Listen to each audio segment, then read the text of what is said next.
Vijayawada central Telugu Desam శాసనసభ్యుడు బోండా ఉమామహేశ్వరరావు తన పంతం నెగ్గించుకున్నారని చెప్పాలి.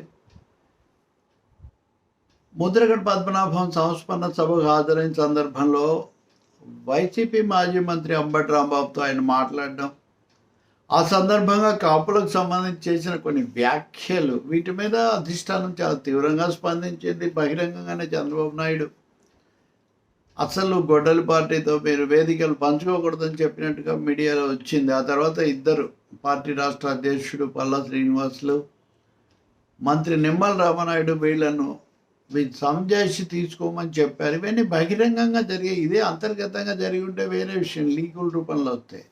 ఇది అధికారికమైన ప్రకటనల రూపంలో వచ్చింది. ఇవన్నీ అయిన తర్వాత కూడా బోండా ఉమామహేశ్వరరావు చెల్లించలేదు. నేను వెళ్తాను చెప్తాను అన్నట్టుగానే ఆయన మాట్లాడవచ్చు తప్ప ఏమీ కంగారు పడిపోయి ముందుగా ఏదో చెప్పడం అవి చేయలేదు. రెండవది, ముద్రగడ పద్మనాభం సంతాప సభలకు జ్యోతుల్ నెహ్రూ లాంటి వాళ్ళు వెళ్ళారు కదా, సీనియర్ శాసనసభ్యుడు, అప్పుడు ఎందుకు అడగలేదు అని కూడా కొన్ని ఆయన పరోక్షంగా ఇట్లా సూటిగా కాకపోయినా వ్యాఖ్యలు చేశారు. అది కాకుండా నేనేమి దాచిపెట్టదలుచుకోలేదు, కలిసి చెప్తానన్నారు. ఈరోజు వెళ్ళారు. దీని మీద చాలా ఊహాగానాలు, చాలా ఉత్కంఠ.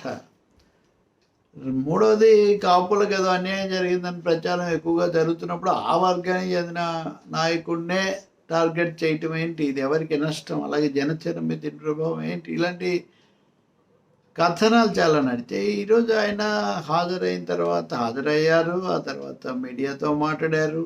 అది కాకుండా తెలుగుదేశానికి దగ్గరగా ఉండే వార్తా మీడియా సంస్థలు కూడా కథనాలు ప్రకటించి, ఇవన్నీ చూసినప్పుడు కొంచెం రాజకీయాల్లో అనుభవం కలిగిన నాయకుడుగా బోండా ఉమామహేశ్వరరావు తను అనుకున్న పద్ధతిలో బయటపడ్డారనేది చాలా స్పష్టమవుతుంది. ఆయన ఏమి క్షమాపణలు సారీలు ఏం చెప్పలేదు, చెప్పినట్టు ఏమీ రావడం లేదు.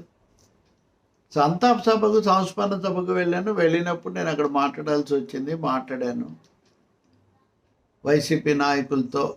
ఆ తర్వాత మరి మీరు ఇంటర్వ్యూలు ఎందుకు ఇచ్చారు, మనకు వ్యతిరేకంగా వార్తలు ఇచ్చే వాళ్ళకి ఎందుకు ఇచ్చారంటే అక్కడ పరిస్థితులు అలా ఉన్నాయి, అలా జరిగింది, కొంత సమన్వయ లోపం కూడా ఉండొచ్చు, అంతేగా నేను కావాలని ఏమీ చేయలేదు, పార్టీ అధిష్టానాన్ని కాదని నేను ఎప్పుడు చేయలేదు, ఇప్పుడు మీరు వెళ్ళొద్దు అంటున్నారు కదా, ఇంకా వెళ్ళాను. ఈ విధంగా తను చేసిన దానికి ఏమీ ప్రత్యేకంగా ఏదో విచారం వెలిపుచ్చడమో క్షమాపణ చెప్పడమో తప్పుగా ఒప్పుకోవడం లాగా ఆయన ఏమీ చేయలేదు. సంస్మరణ సభకు వెళ్ళొచ్చు, వెళ్ళకూడదని సంస్మరణ సభలకైనా వెళ్ళకండి అన్నారు కదా చంద్రబాబు నాయుడు గారు. ఇప్పుడు అంటున్నారు కదా ఇప్పటి నుంచి వెళ్ళని అంటున్నారు. అది కూడా ఏమి సరైందని నేను అనుకోవట్లేదు. సంస్మరణ సభలకు కూడా వెళ్ళకూడదు అంటే ఎవరైనా చనిపోతారు, చనిపోయినప్పుడు తెలిసిన వాళ్ళు సమకాలీకులు వెళ్తారు. దాంతోనే రాజకీయంగా వచ్చే తలకిందులైపోయేదేమీ ఉండదు. ఏ పార్టీకి ఉండే పేరు ఆ పార్టీకి ఉంటుంది. గొడవల పార్టీ అన్నా, వెన్నుకోటి పార్టీ అన్నా, ఇంకోటి అన్నా. ఇక మూడో విషయం అసలు కాపుల పట్ల వైఖరి. ఇప్పుడు చూడండి, అధిష్టానం ఏదో ఇచ్చింది కదా అని చెప్పి ఇద్దరు టీడీపీ నాయకులు విరుచుకుపడ్డారు బోండా ఉమామహేశ్వరరావు మీద. వాళ్ళలో ఒకరు వర్మ, పిఠాపురం మాజీ శాసనసభ్యుడు, నిరంతరం ఏదో ఒక వ్యాఖ్యతో సంచలనంలో వివాదంలో ఉంటారని ఆయన తీవ్రంగా మాట్లాడారు. తెలుగుదేశం పార్టీయే కాపుల కోసం అన్నీ చేసింది, అక్కడికి ఉమామహేశ్వరరావు అలా వెళ్ళి అలా చేయడం సరికాదు అని వాళ్ళు చెప్పారు. జ్యోతుల్ నెహ్రూ కూడా సీనియర్ నాయకుడు, బాగా అందరికీ తెలిసిన వ్యక్తి. మేము మామూలుగా వెళ్ళాము తప్ప అక్కడ ప్రత్యేకించి ఏం ఉద్దేశంతో వెళ్ళలేదు, ఎవరినో బ్లాక్మెయిల్ చేయడానికి మేము వెళ్ళలేదు అని. ఎవరినో బ్లాక్మెయిల్ చేయడానికి వెళ్ళలేదన్న వ్యాఖ్య ఎవరిని ఉద్దేశించి చేసిందంటే, ఇదిగో ఇక్కడ వెళ్ళిన బోండానే అని మీడియాలో కొన్ని కథనాలు. జ్యోతుల్ నెహ్రూకు ఆ ఉద్దేశం ఉందో లేదో, ఉండదని ఉందని ఆయన ఏమీ చెప్పరు, మామూలుగా అన్నాను నేను.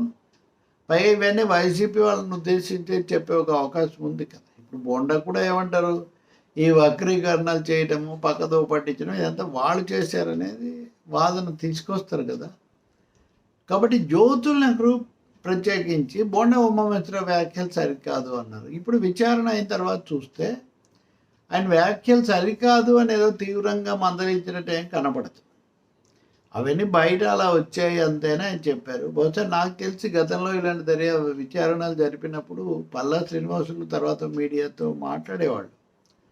కొలికపూడి శ్రీనివాస్ విషయంలో కానీ ఇంకొన్ని విషయాల్లో కానీ అడిగి వాళ్ళ వివరణ తీసుకొని కొన్ని సందర్భాల్లో కొంత అసంతృప్తి, ఆగ్రహం, కొన్ని సందర్భాల్లో సర్దుబాటు ఇదంతా అయింది. ఇప్పుడు ఏం చేస్తారనేది ఒకటైతే, బహుశా ఇప్పుడు ఒక సామాజిక తరగతిని నొప్పించే పనులు తెలుగుదేశం పార్టీ చేయదు. ఎందుకంటే బోండా మీద ఏదో వేటేస్తారు లేదా జరుగుతుందన్న కథనాలు, ఈ ప్రచారాలు ఒక విధంగా వాతావరణాన్ని కొంచెం ఉద్రిక్తం చేసే అంతర్గతంగా. రెండవది వ్యూహాత్మకంగా ఇది తప్పిదము, ఒక వర్గాన్ని దూరం చేసుకోవటము, మన మీద ఏ ముద్ర అయితే ఉందో దాన్నే మీరు చేస్తున్నారు అని నేను అన్నాను. ట్రాప్లో పడుతున్నారని జ్యోతుల్ నెహ్రూ కూడా అన్నారు.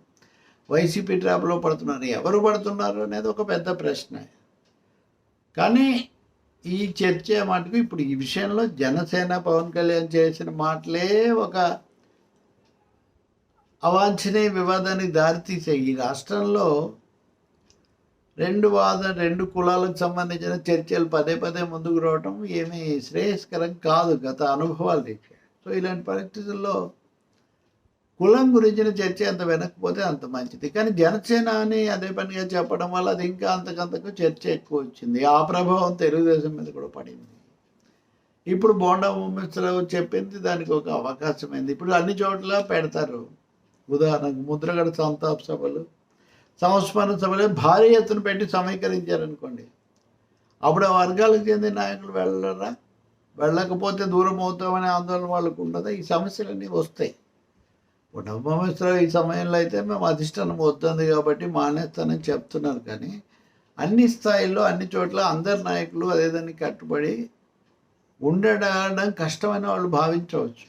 ముఖ్యంగా గోదావరి జిల్లాలోని చోట్ల, ఇంకో విధంగా ఉత్తరాంధ్ర జిల్లాల్లో. కాబట్టి రాబోయే రోజుల్లో ఇప్పుడు బోండా ఉమా విషయం ఏదో ఒక విధంగా సర్దుబాటు చేసినప్పటికీ ఇలా చేసుకున్నప్పటికీ దీనికి సంబంధించిన రాజకీయ సామాజిక కోణాలు మటుకు రాబోయే రోజుల్లో కూడా వెంటాడతాయనే అనిపిస్తుంది. రాజకీయ పార్టీలకు ఒక స్పష్టమైన రాజకీయ విధానం, ఒక సమతుల్యత లేకపోవడం వల్ల ఈ సమస్యలు వస్తూ ఉంటాయి. రెండవది వైసీపీ అలా గెలుతూ ఉంటుంది ఈ అంశాన్ని. వాళ్ళ ఫోకస్ దాని మీద. అంబటి రాంబాబు లాంటి వాళ్ళు ఉన్నారు అచ్చంగా. కాబట్టి ఆసక్తికరంగానే ఉంటాయి ఈ పరిణామాలు.